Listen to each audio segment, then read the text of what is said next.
Hi friends, welcome to Shri cooking channel. ನಾನು ಸುನೀತಾ.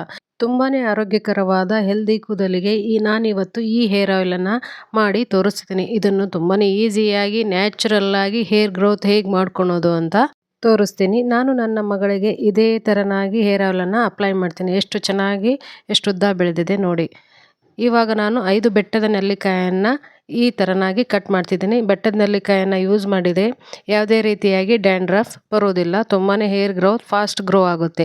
ಇವಾಗ ನಾನು ಕಟ್ ಮಾಡಿ ಇಟ್ಟಿದ್ದೀನಿ. ಇವಾಗ ಒಂದು ಸಣ್ಣ ಮಿಕ್ಸಿ ಜಾರ್ಗೆ 5 ಟೇಬಲ್ ಸ್ಪೂನಷ್ಟು ನಾನು ಮೆಂತ್ಯ ಕಾಳನ್ನು ಹಾಕ್ತಿದ್ದೀನಿ. ಇವಾಗ ಇದನ್ನು ಮಿಕ್ಸಿ ಮಾಡಿ ಹಾಕಬೇಕು. ಕೂದಲ ಬೆಳವಣಿಗೆಗೆ ಈ ಮೆಂತ್ಯ ಕಾಳು ತಂಪು ಹಾಗೂ ತುಂಬಾ ಶೈನ್ ಆಗಿ ಬರುತ್ತೆ. ಇವಾಗ ಇದನ್ನು ಪೌಡ್ರ್ ಮಾಡಿ ಇಟ್ಟಿದ್ದೀನಿ. ಮೆಂತ್ಯ ಕಾಳು ಈ ಥರ ತರಿತರಿಯಾಗಿ ರುಬ್ಬಿದ್ರೆ ಸಾಕು. ನೆಕ್ಸ್ಟ್ ನಾವು ಇವಾಗ ಇದನ್ನು ಒಂದು ಬೌಲ್ಗೆ ಹಾಕ್ತಿದ್ದೀನಿ. ಅದೇ ಮಿಕ್ಸಿ ಜಾರ್ಗೆ ಇವಾಗ ನಾನು ಕಟ್ ಮಾಡಿಕೊಂಡಿರುವಂತಹ ಬೆಟ್ಟದ ನೆಲ್ಲಿಕಾಯನ್ನು ಹಾಕಿ ಇದನ್ನು ಕೂಡ ಪೇಸ್ಟ್ ಮಾಡ್ತಿದ್ದೀನಿ. ಈ ಥರ ಪೇಸ್ಟ್ ಮಾಡಿ ಹಾಕಿದರೆ ಈ ಬೆಟ್ಟದ ನೆಲ್ಲಿಕಾಯಿಯಲ್ಲಿರುವ ಅಂಶ ಕೊಬ್ಬರಿ ಎಣ್ಣೆಯಲ್ಲಿ ಸಲೀಸಾಗಿ ಬಿಡುತ್ತೆ. ಇವಾಗ ನಾನು ಒಂದು ಮಿಕ್ಸಿ ಜಾರ್ಗೆ ಸ್ವಲ್ಪ ಕರಿಕೆ ದರ್ಬೆ ಅಂತಾರಲ್ಲ ಅದನ್ನು ಹಾಕ್ತಿದ್ದೀನಿ. ಹಾಗೆ ಸ್ವಲ್ಪ ಕರಿಬೇವಿನ ಸೊಪ್ಪು ಒಂದು ಹಿಡಿಯಷ್ಟು ಬೇವಿನ ಸೊಪ್ಪನ್ನು ಹಾಕ್ತಿದ್ದೀನಿ. ಬೇವಿನ ಸೊಪ್ಪನ್ನು ನಾವು ಯೂಸ್ ಮಾಡಿದರೆ ಡ್ಯಾಂಡ್ರಫ್ ಕಡಿಮೆ ಆಗುತ್ತಾ ಬರುತ್ತೆ. ಹಾಗೆ ನಾನು ಒಂದು ಹಿಡಿಯಷ್ಟು ಮೆಹಂದಿ ಸೊಪ್ಪನ್ನು ಹಾಕ್ತಿದ್ದೀನಿ. ಸ್ವಲ್ಪ ತುಳಸಿ ಎಲೆಯನ್ನು ನಾನಿಲ್ಲಿ ಹಾಕಿ ಇದನ್ನು ಕೂಡ ಮಿಕ್ಸಿ ಮಾಡ್ಕೊಂಡು ಬರ್ತೀನಿ. ಈ ಥರ ತರಿಯಾಗಿ ಇದನ್ನು ಕೂಡ ನಾವು ರುಬ್ಬಬೇಕು. ಹಾಗೆ ನಾನಿಲ್ಲಿ ಹೇರ್ ಆಯಿಲನ್ನು ಮಾಡಲಿಕ್ಕೆ ಅರ್ಧ ಲೀಟ್ರ್ ಪ್ಯಾರಾಚೂಟ್ ತೆಂಗಿನೆಣ್ಣೆಯನ್ನು ಬಳಸ್ತಿದ್ದೀನಿ. ಇದನ್ನು ಗ್ಯಾಸ್ ಮೇಲೆ ಇಟ್ಟು ನಿಧಾನ ಉರಿಲಿಟ್ಟಿದ್ದೀನಿ. ಇವಾಗಲೇ ಎಲ್ಲ ನಾವು ಮಿಕ್ಸಿ ಮಾಡ್ಕೊಂಡಿರುವಂತಹ ನೆಲ್ಲಿಕಾಯಿ ಪೇಸ್ಟು ಹಾಗೆ ಈ ಎಲ್ಲ ಎಲೆಗಳನ್ನು ನಾವು ಇದಕ್ಕೆ ಹಾಕಬೇಕು. ತಣ್ಣಗಿರುವಾಗಲೇ ನಾವು ಹಾಕಿ ಮಿಕ್ಸಿ ಮಾಡ್ಕೋಬೇಕು. ಇವಾಗ ನಾನು ಕಲೋಂಜಿ ಸೀಡ್ಸನ್ನು 2 ಟೇಬಲ್ ಸ್ಪೂನಷ್ಟು ಹಾಕ್ತಿದ್ದೀನಿ. ಈರುಳ್ಳಿಯ ಬದಲಾಗಿ ನಾನು ಈರುಳ್ಳಿ ಬೀಜವನ್ನು ಬಳಸಿದ್ದೀನಿ. ಕಲೋಂಜಿ ಸೀಡ್ಸ್ ಇದನ್ನು ಕೂಡ ನಾನು 2 ಟೇಬಲ್ ಸ್ಪೂನಷ್ಟು ಹಾಕ್ತಿದ್ದೀನಿ. ಹಾಗೆ ಮಿಕ್ಸಿ ಮಾಡ್ಕೊಂಡಿರುವಂತಹ ಮೆಂತ್ಯ ಪೌಡ್ರನ್ನು ಹಾಕಿ ನಾನು ಒಂದು 10ರಿಂದ 12 ಲವಂಗವನ್ನು ನಾನಿಲ್ಲಿ ಸೇರಿಸ್ತಿದ್ದೀನಿ.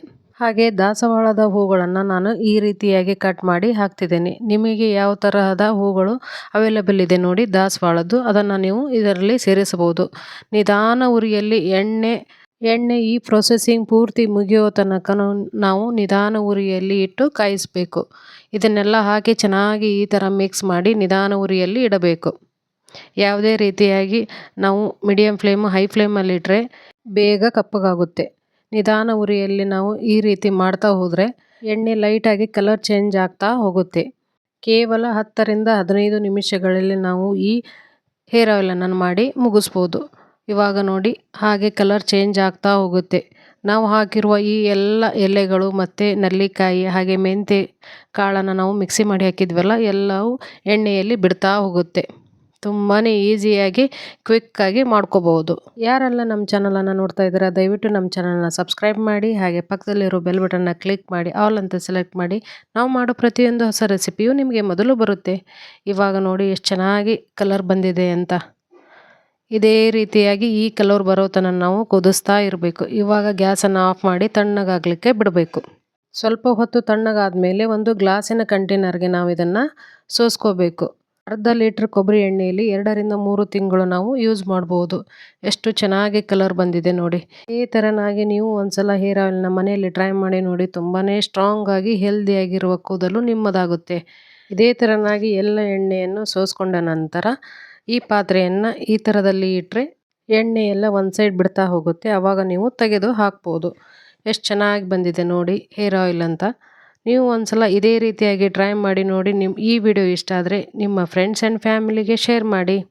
ಈ ಹೆಲ್ದಿ ಡ್ಯಾಂಡ್ರಫ್ ರಿಮೂವಲ್ ಹೇರ್ ಆಯಿಲನ್ನು ನೀವು ಒಂದ್ಸಲ ಮನೆಯಲ್ಲಿ ಟ್ರೈ ಮಾಡಿ ನೋಡಿ. ಹೇರ್ ಗ್ರೋ ಆಗುತ್ತೆ. ಮತ್ತೆ ಹೊಸ ರೆಸಿಪಿಯೊಂದಿಗೆ ನಾನು ನಿಮ್ಮನ್ನು ಭೇಟಿಯಾಗ್ತೀನಿ. Watching for my videos. Thank you. Keep Shri cooking channel.